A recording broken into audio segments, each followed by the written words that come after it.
May langaw. Napatas ako dun ah.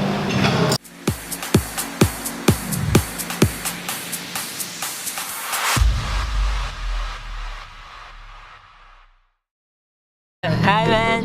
I'm Chino Pineda from Shed Sarap. Tapos ako ngayon ay nasa Gourmet Farms para itry out ang kanilang mga iba't ibang klaseng gourmet foods galing sa kanilang gourmet organic farm.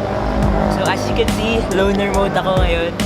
Shoutout nga pala kay Reza Ramirez from the US of the A. Let's go and chew on this right now.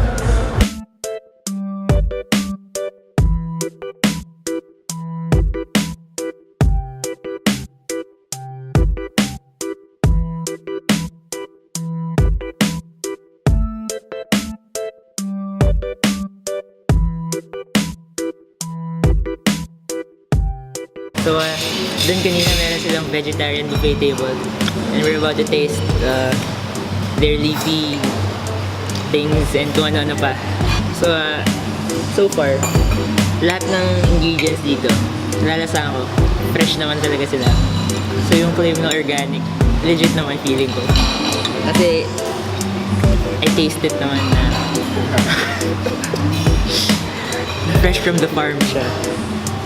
So, for me, it's good. Kahit yung dressings nila, there's plenty to choose from. Marami rin yung variety. So, I like it. So, nga rin pala. You can make your own salads. Medyo di ako magaling eh. Kasi nirect ako ng keso. Parang di bagay pala ang keso sa salad. Pero solid yung mga ingredients. So, basically, ako lang yung may kasalanan kung bakit nagigay yung lasa.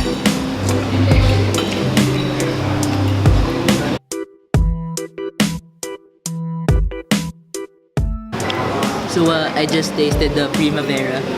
Ito daw yung mga garden vegetables nila galing sa organic farm. Tapos pinaghalo-halo nila with tomatoes and stuff. Para sa akin, medyo solid lang siya. Nasa middle line lang. Kasi di naman ako pasta expert. Pero gusto ko naman yung taste. Very light, very chill. Tapos nalalasahan mo talaga yung mga hinalang vegetables. Yung mushroom pare, ang sarap. Lumalabas yung juices niya sa mouth ko eh. Kumakalat ba? Yeah. I like it.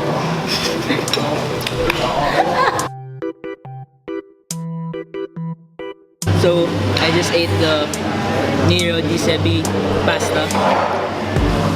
Pare, sobrang itim nung itsura niya eh. Hindi ko alam kung ano siya nung una eh. Hindi ko alam na pasta siya eh. Sketchyhan ako. Pero sa taste, lasang-lasang mo talaga yung squid eh. Ang Tagalog ng squid? Pusit. Pusit na pusit talaga eh. Pinusitan pa nila ng ink sauce eh. Kaya sobrang solid para sa akin. Pero oily lang siya doon. I like it better than the previous one. Ewan ko. Kasi mas mahilig ako sa squid kaysa sa vegetables. Pero, I like it again. It's the third dish that I like today. So, solid so far. So, titikman ko yung kanilang, hindi ko alam kung ano tawag, pero mukha siyang chicken burrito. So, here it goes man. Organic chicken burrito. Ay, nage. Parang masarap yung bread nila. Pita bread to, diba? Pita nila pare. Solid. Tapos ang linis ng lasa. Clean man. Yun yung best description ko. Parang everything talaga is clean in the mouth man. Parang nire-rinse niya yung buong body mo, kina-cleanse niya. Kaya sakto lang siya. Light taste. Kaya hindi heavy. Pero yung bread medyo mabigat doon.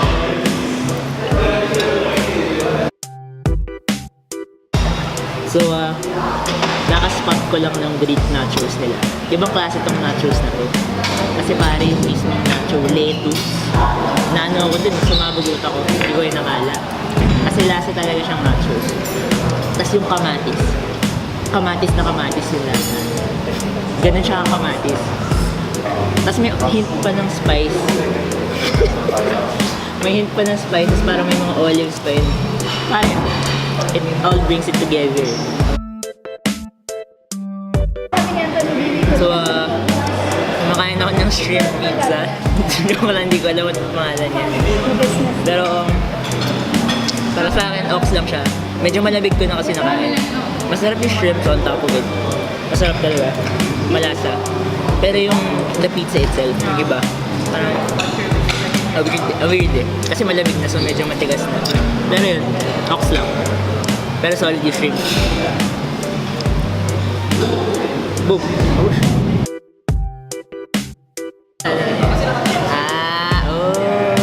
Gets bro. So, we got a new serving of the same food kanina. Napaka-hospitable. Thank you again, Gourmet Farms, for giving us new servings. Kasi matakaw kami.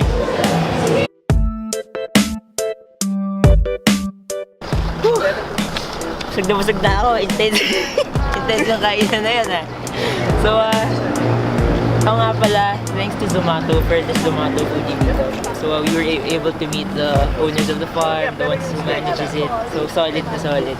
Nagka-tour pa kami sa farm, sa cafe rin, solid na food, solid lahat.